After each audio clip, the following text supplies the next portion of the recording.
Good afternoon.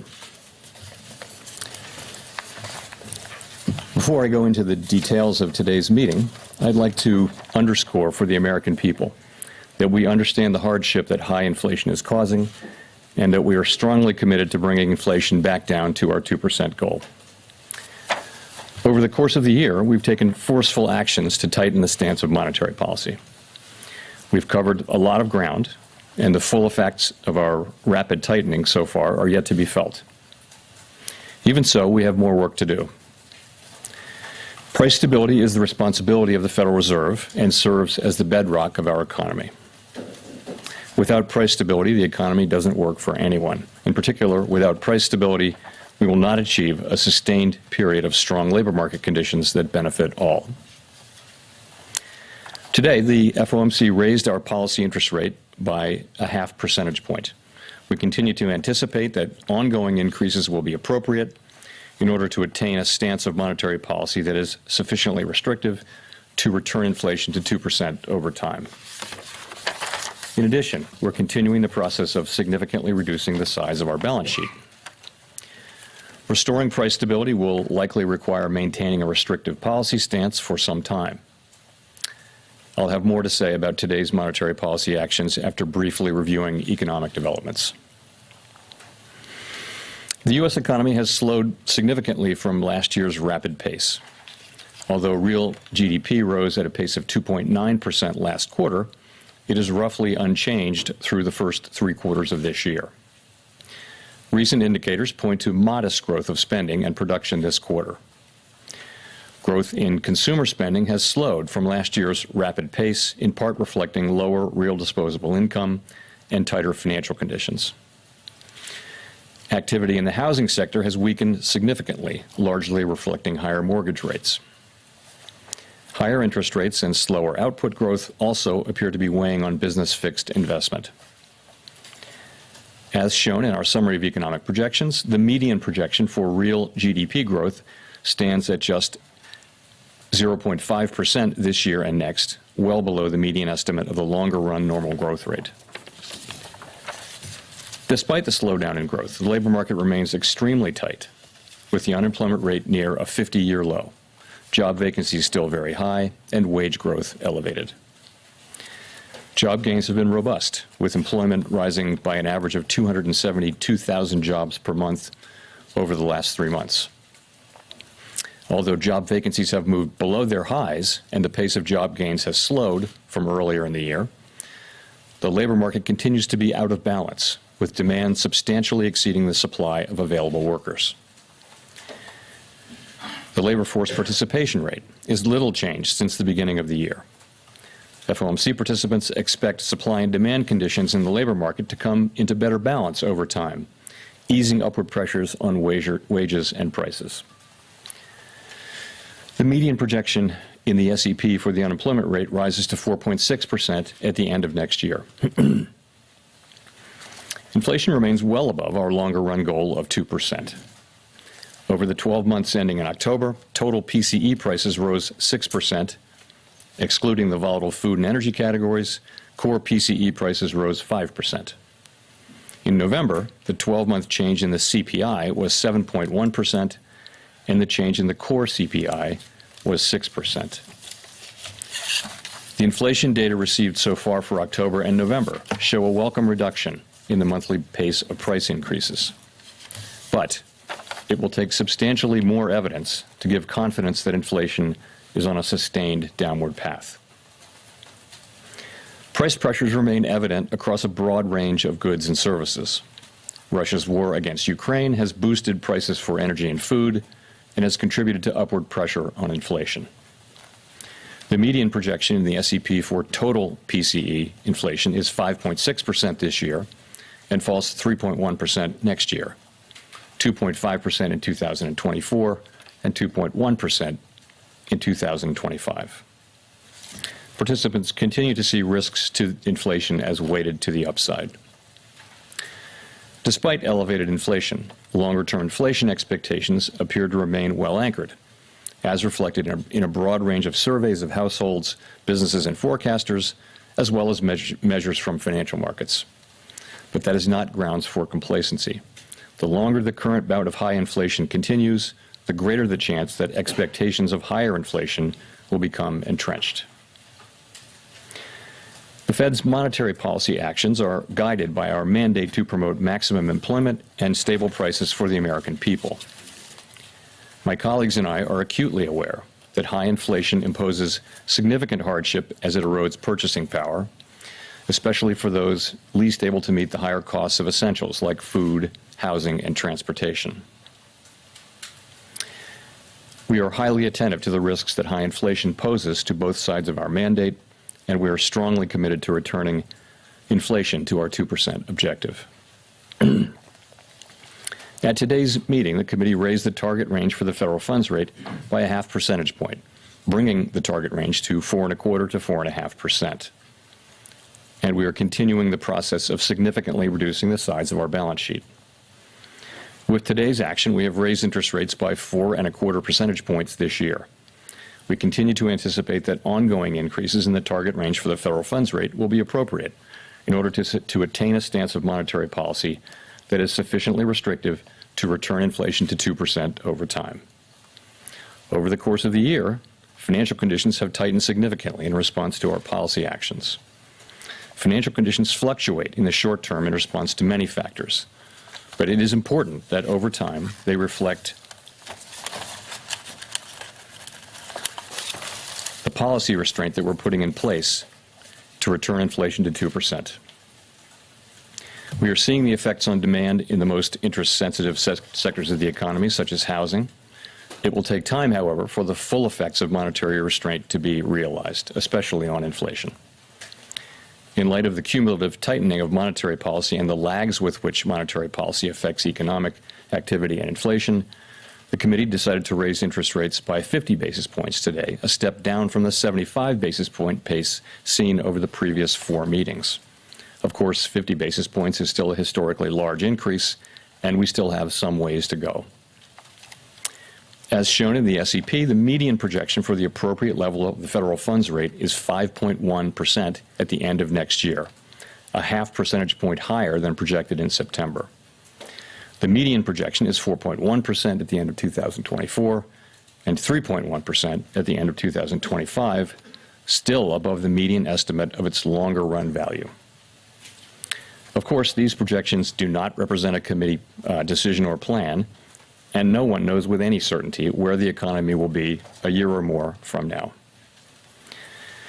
Our decisions will depend on the totality of incoming data and their implications for the outlook for economic activity and inflation. And we will continue to make our decisions meeting by meeting and communicate our thinking as clearly as possible. We are taking forceful steps to moderate demand so that it comes into better alignment with supply. Our overarching focus is using our tools to bring inflation back down to our 2% goal and to keep longer-term inflation expectations well anchored. Reducing inflation is likely to require a sustained period of below-trend growth and some softening of labor market conditions. Restoring price stability is essential to set the stage for achieving maximum employment and stable prices over the long run. The historical record cautions strongly against prematurely loosening policy. We will stay the course until the job is done. To conclude, we understand that our actions affect communities, families, and businesses across the country. Everything we do is in service to our public mission.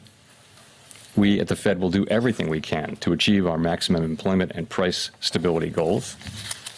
Thank you. I will look forward to your questions. Steve Leisman, CNBC. Thanks for taking my question, Mr. Chairman. You just talked about the importance of market conditions reflecting the policy restraint you put in place. Since the November meeting, the 10-year has declined by 60 basis points. Mortgage rates have come down. High-yield credit spreads have come in. The economy has accelerated, and the stock market's up 6%. Is this loosening of financial conditions a problem for the Fed in its effort and its fight against inflation? And if so, do you need to do something about that, and how would you do something about that? Thank you. So as I mentioned, it is important that overall financial conditions continue to reflect the policy restraint that we're putting in place to bring inflation down to 2%.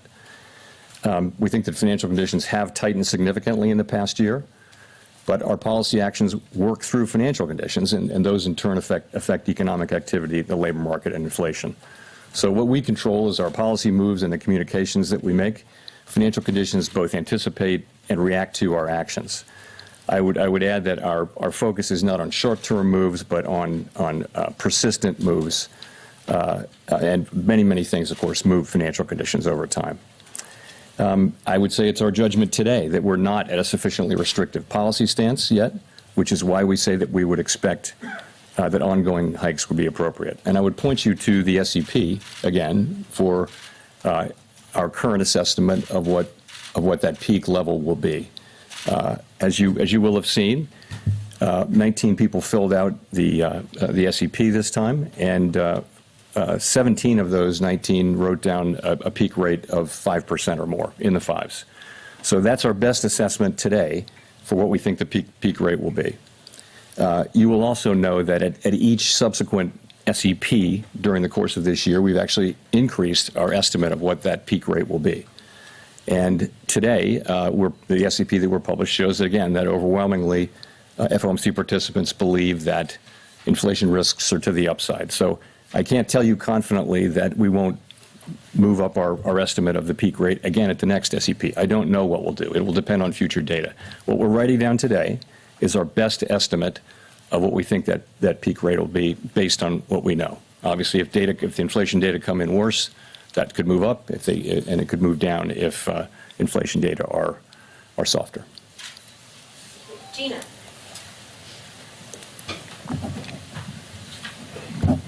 Gina Smilik, New York Times. Thanks for taking our questions. The SEP, like you mentioned, suggests that the Fed will be making another 3/4 percentage points worth of rate increases in 2023. I wonder if you would foresee that being in 25 basis point increments, 50 basis point increments, sort of how you see the speed playing out going forward. And then I wonder what you're looking at as you determine when to stop. Yeah.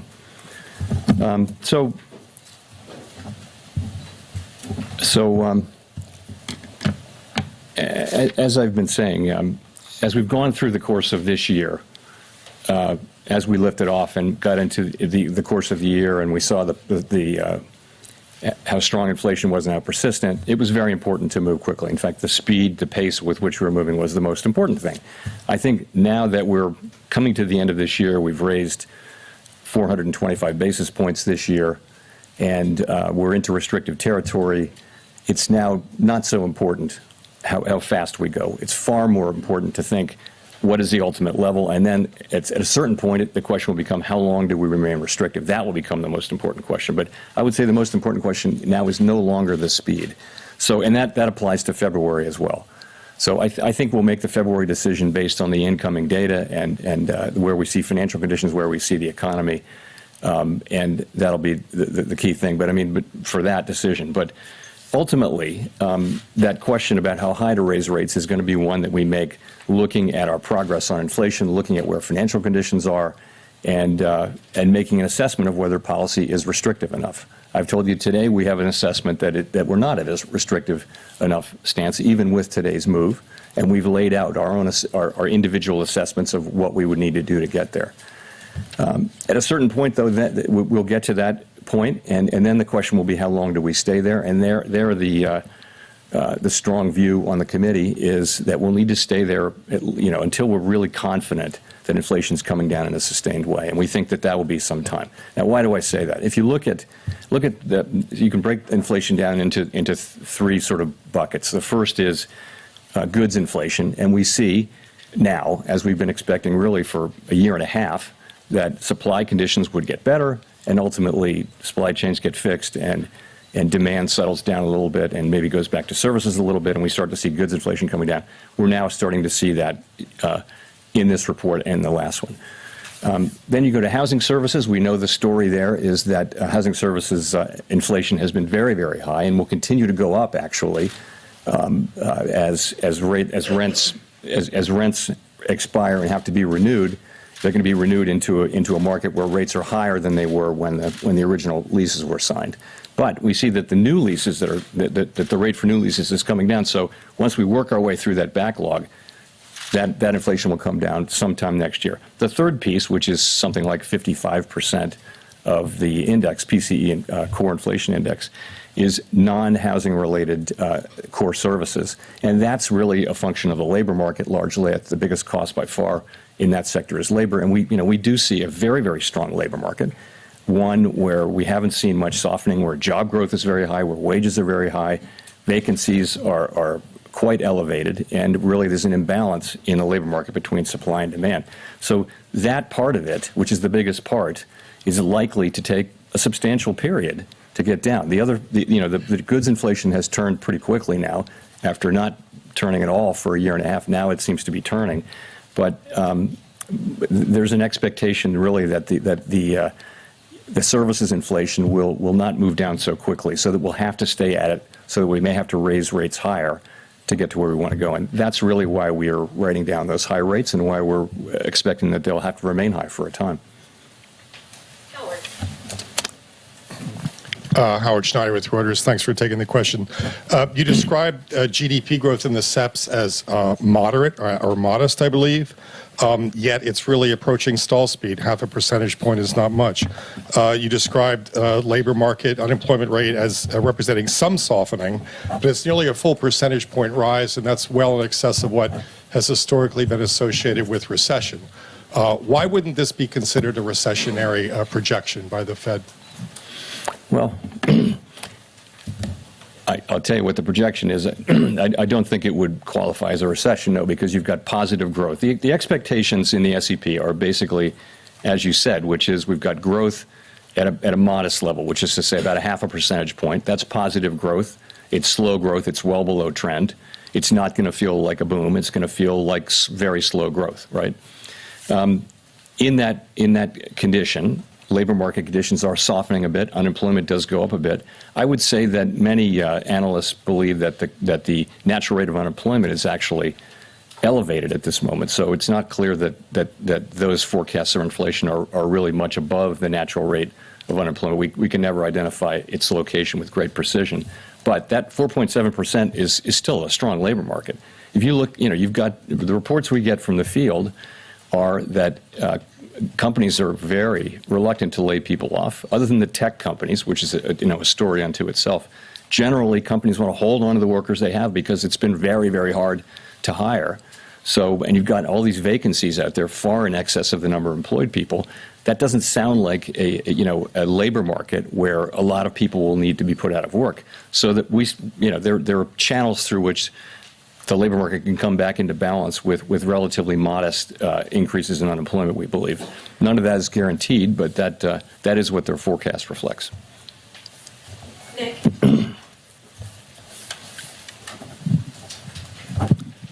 Thanks, Nick Timmeros of the Wall Street Journal. Chair Powell, I want to follow up on Gina's question. The decision to step down the pace of rate rises appears to have been socialized at your last meeting, largely before the past two CPI reports showed inflation decelerating in line with the committee's forecast this year. You just now talked about making decisions meeting by meeting and being mindful of the lags of policy. Does that mean, all things equal, you would feel more comfortable probing where the terminal rate is by moving in 25 basis point increments, including beginning at your next meeting? So I haven't made a judgment on what size rate hike to make at the last meeting. But what you said is broadly right, which is having moved so quickly and having now so much restraint that's still in the pipeline, we think that the appropriate thing to do now is to move to a slower pace. And that will allow us to feel our way and and get to that level, we think, and better balance the risks that we face. So that's the idea. It makes a lot of sense, it seems to me, particularly if you consider how far we've come. But again, I can't tell you today what the actual size of that will be. It will depend on a variety of factors, including the incoming data in particular, the state of the economy, the state of financial conditions. With the CPI report, if it had come out last week, do you think it would have changed some of those forecasts in today's SEP? No, absolutely not. No, as just a matter of practice, the SEP reflects any data that comes out during the meeting. And participants know that they know this, that they can make changes to their SEP during the meeting, well in advance of the press conference so that we're not running around. But that's not the case. It's never the case that the SEPs don't reflect an important piece of data that came in on the first day of the meeting. Thanks. Rachel? Hi, Chair Powell. Rachel Siegel from the Washington Post. Thank you for taking our questions. I'm wondering if we could talk about the projection for the unemployment rate. Why has the Fed raised its unemployment projection? Is it because the model suggests that a higher terminal rate would automatically cause a higher unemployment rate? Or are you seeing signs that the labor market isn't quite as strong as we think it is now? Thanks. No, it's not about the strength of the labor market. The labor market is clearly very strong. It is more just that, by now, we've continually expected to make faster progress on inflation than we have ultimately, and that's why the peak rate for this year goes up between this meeting and the September meeting. You see the fact that we've made less progress than expected on inflation, so that's why that goes up, and that's why unemployment goes up, because we're having to tighten policy more.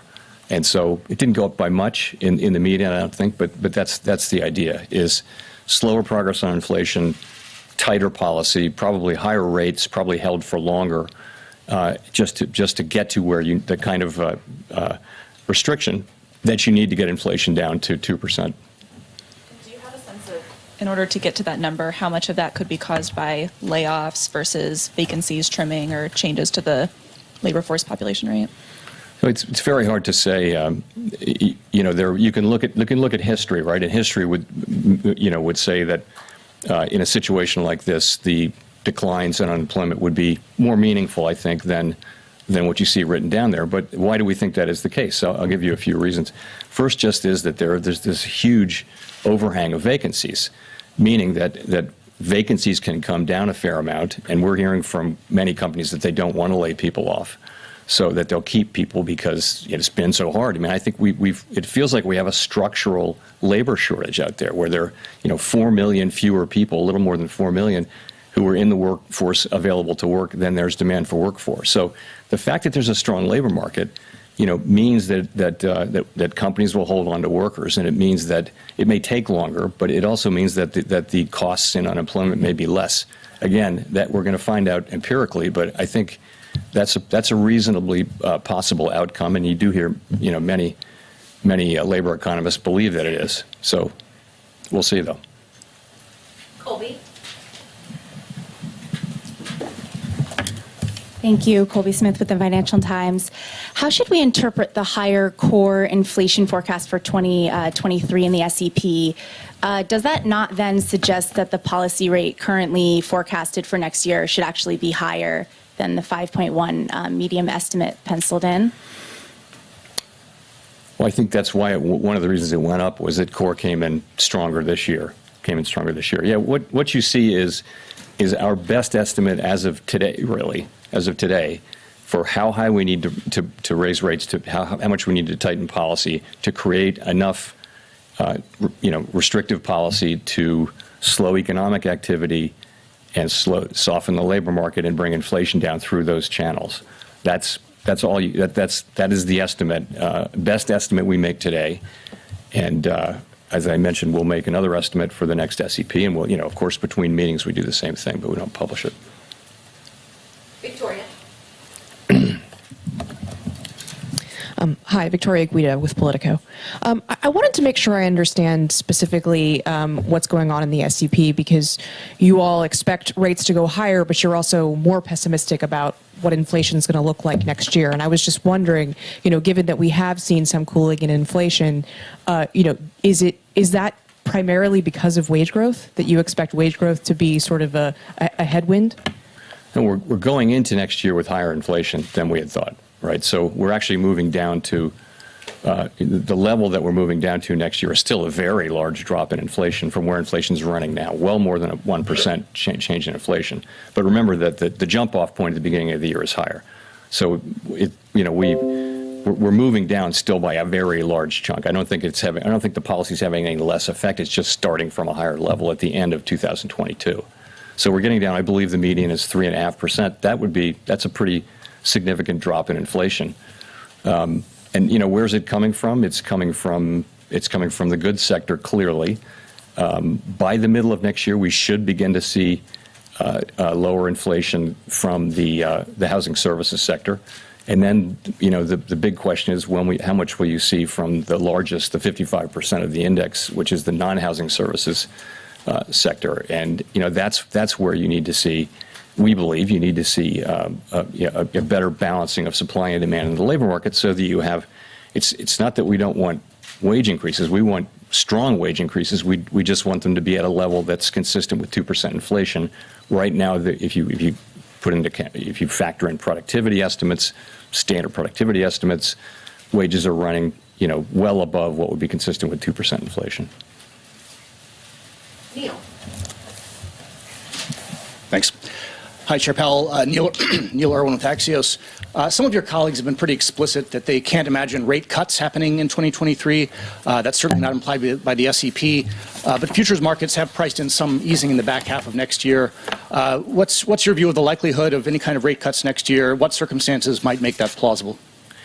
Our focus right now is really on moving our policy stance to one that is restrictive enough to assure a return of inflation to our 2% goal over time. It's not on rate cuts.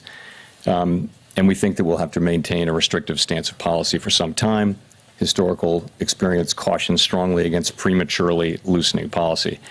I guess I would say it this way. I wouldn't see us considering rate cuts until the committee is confident that inflation is moving down to 2% in a sustained way. So that's the test I would articulate. And you're correct. There are not rate cuts in the SEP for 2023.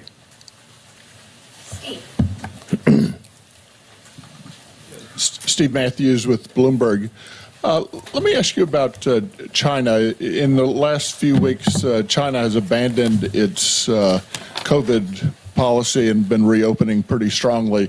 I'm wondering if you see that as disinflationary because you're seeing supply chains improve, or inflationary because it obviously brings a lot more demand globally, improves the global outlook for growth and for commodities prices.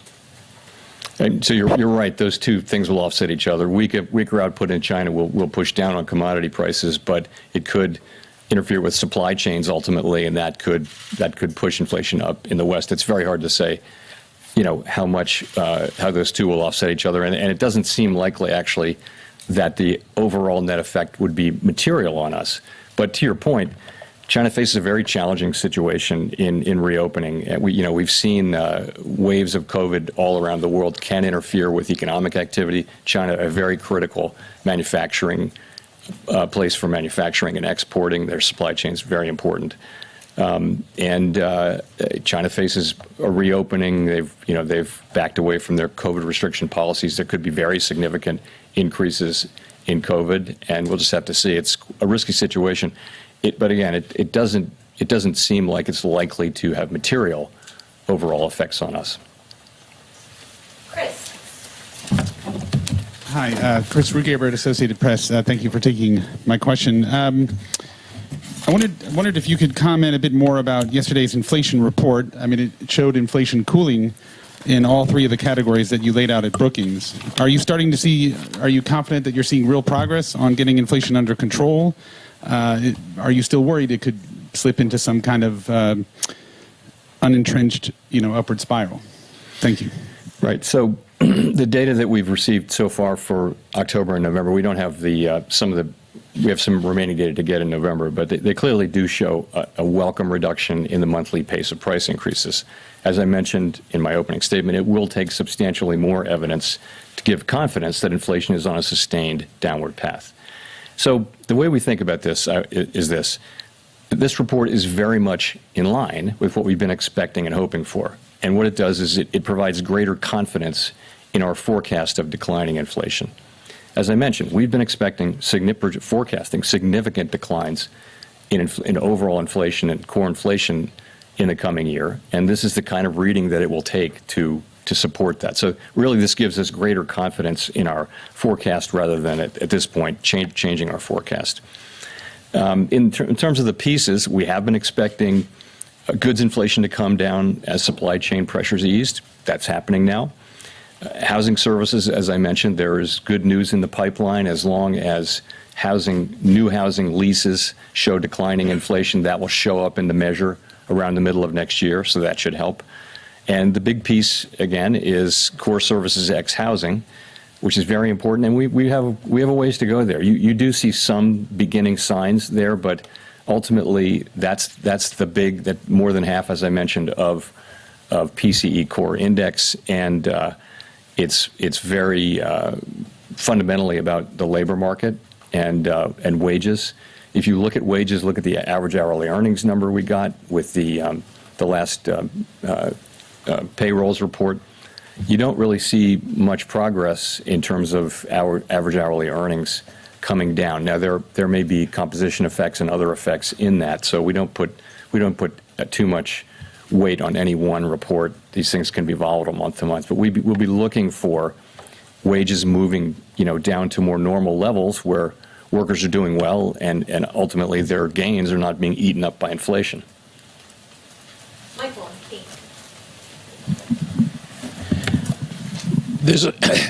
Michael McKee from Bloomberg Radio and Television. There's a little bit of a disconnect between the optimistic view you just expressed about the economy and the changes that you've made in the SEP. And I'm wondering if you're reacting to the fact that the markets have loosened financial conditions, or if you feel the Fed may be a little bit behind on inflation, whether the recent disinflation we're seeing is transitory or not, and how this affects the idea of a soft landing if you're projecting just 0.5% growth for this year. So, if I think I got your question. So, one thing is to say is I think our policies in getting into a pretty good place now. We're restrictive, and I think we're getting close to that level of sufficient, we think, sufficiently restrictive. We laid out today what our best estimates are to get there. It boils down to how long do we think this process is going to take? And of course, we welcome these better inflation reports for the last 2 months. They're very welcome, but I think we're realistic about the broader project. So that's all. That's the point I would make. It's, we see goods prices coming down. We understand what will happen with housing services, but the big story will really be the rest of it, and there's not much progress there, and that's going to take some time. I think my view and my colleagues' view is that this will take some time. We'll have to hold policy at a restrictive level for a sustained period, so that two good monthly reports are very welcome. Of course, they're very welcome, but I think we need to be honest with ourselves that there's, inflation, 12-month core inflation is 6% CPI. That's 3 times our 2% target. Now, it's good to see progress, but let's just understand we have a long ways to go to get back to price stability. Well, do you think the soft landing is no longer achievable? No, I wouldn't say that. No, I don't say that.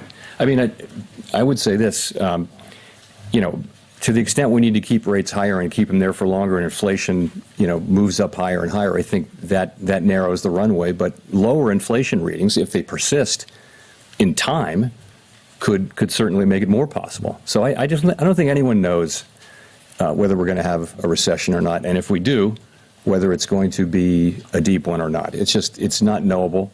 And certainly, lower inflation reports, were they to continue for a period of time, would increase the likelihood of so I would put it this way, of a return to price stability that involves significantly less of an increase in unemployment than would be expected given the historical record. Ryan. Hi, Chairman Powell. Brian Chung, NBC News. You warned Americans of pain earlier this year as the Fed hikes rates, but with the Fed now expected to raise rates higher than you thought when you first said that, just wondering where we are in that pain. How would you describe that to Americans if the projections on unemployment find themselves? That would be 1.6 million Americans out of jobs. So the largest amount of pain, the worst pain, would come from a failure to raise rates high enough and from us allowing inflation to become entrenched in the economy so that the ultimate cost of getting it out of the economy would be very high in terms of unemployment, meaning very high unemployment for extended periods of time, the kind of thing that had to happen when inflation really got out of control and the Fed didn't respond aggressively enough or soon enough in a prior episode, 50 years ago. So that's really the worst pain would be if we failed to act. What we're doing now is, it's raising interest rates for people. And so people are paying higher rates on mortgages and that kind of thing. There will be some softening in labor market conditions. And I wish there were a completely painless way to restore price stability. There isn't. And this is the best we can do. I do think, though, that and markets are pretty confident, it seems to me, that we will get inflation under control, and I believe we will. We're certainly highly committed to do that. Grady. Thank you, Mr. Chair. Grady Trimble with Fox Business. You've reiterated today, and the committee has reiterated its commitment to that 2% inflation target. I wonder, is there ever a point where you actually reevaluate that target and maybe increase your inflation target if it is stickier than even you think it is? That's just so changing our inflation goal is just something we're not thinking about. It's not something we're not going to think about. We have a 2% inflation goal, and we'll use our tools to get inflation back to 2%. I think this isn't the time to be thinking about that. I mean, there may be a longer run project at some point, but that is not where we are at all. The committee, we're not considering that. We're not going to consider that under any circumstances. We're going to keep our inflation target at 2%, and we're going to use our tools to get inflation back to 2%. Nicole. Thank you, Chairman Powell. Nicole Goodkind, CNN Business. As you monitor wage growth and unemployment data, I wonder if you're paying close attention to a sector or even income level. Like, how do you factor potential exacerbations of inequality into your risk calculations, especially given the K-shaped recovery of 2020? So I would go back to the labor market that we had in 2018, 19, 20. So what that looked like was wage increases for the people at the lowest end of the income spectrum were the largest. The gaps between racial groups and gender groups were at their smallest in recorded history. All of that because of a tight labor market. A tight labor market which had inflation running, just a tick below 2%, and the economy growing right at its potential. So that seems like something that would be really good for the economy and for the country if we could get back to that. And so that's what all of us want to do. We want to get back to a long expansion where the labor market can remain strong over an extended period of time. That's a really good thing for workers in the economy, and we'd love to get back to that. That's what our goal is. There's in the near term, we have to use our tools to restore price stability, but we can't. What we have to think about is the medium and longer term. If you think about it, the country went through a difficult time. I think much more difficult than we can think it would happen here, but it really set up our economy for several decades of prosperity. So price stability is something that really pays dividends for the benefit of the economy and the people in it over a very, very long period of time. And so when it is lost for whatever reason, it has to be restored, and as quickly as possible, which is what we're doing. In the short term, are you factoring in these potential exacerbations of inequality? Are you monitoring that? We do, yes, we absolutely do. We look at, it's our regular practice to talk about unemployment rates by different groups, including racial groups and that sort of thing. We do. We keep our eye on that. Nancy. Hi, Nancy Marshall-Genzer with Marketplace. What would you do if the economy slows so much that we enter a recession before we see strong, consistent signs that inflation is slowing? In other words, stagflation. So I don't want to get into too many hypotheticals, but it's hard to deal with hypotheticals. So let me just say that we have to use our tools to support maximum employment and price stability. I've made it clear that right now the labor market's very, very strong. You're at near a 50-year low. Where you're at or above maximum employment, in 50-year low in unemployment. Vacancies are very high. Nominal wages are very high. So the labor market is very, very strong. Where we're missing is on the inflation side, and we're missing by a lot on the inflation side. So that means we need to really focus on getting inflation under control, and that's what we'll do. I think as the economy heals, the two goals come more into play. But right now, clearly the focus has to be on getting inflation down. Greg. Thank you, Chairman Powell. Greg Robb from Market Watch. You spoke a little bit ago. You said that the U.S. it looks like we have a structural labor shortage in the economy. Could you expand on that? Talk a little bit more about that. And really, are you talking about getting Congress action on increasing like legal immigration, things like that? Thank you. So what I meant by that, the structural labor shortage, is if you look at where we are now, as I mentioned. If you just look at demand for labor, you can look at vacancies plus people who are actually working, and then you can take supply of labor by are you in the labor market, are you looking for a job or have a job, and you're more than 4 million people short. We don't see, despite very high wages and an incredibly tight labor market, we don't see participation moving up, which is contrary to what we thought.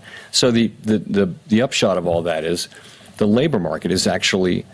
It's 3.5 million people at least smaller than it should have been based on pre-pandemic, just assume population and reasonable growth and aging of the population.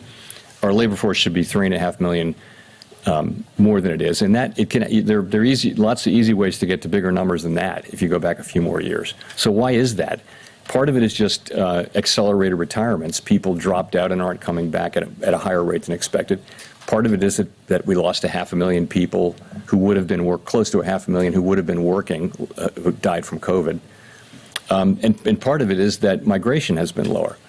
We don't prescribe, it's not our job to prescribe things, but I think if you ask businesses, pretty much everybody you talk to says there aren't enough people. We need more people. So I tried to identify that in a speech I gave a month ago, but I stopped short of telling Congress what to do because, they gave us a job and we need to, do that job. Thanks. Jennifer? Thank you, Chair Powell. Jennifer Schonberger with Yahoo Finance. You say you expect growth of just 0.5% next year.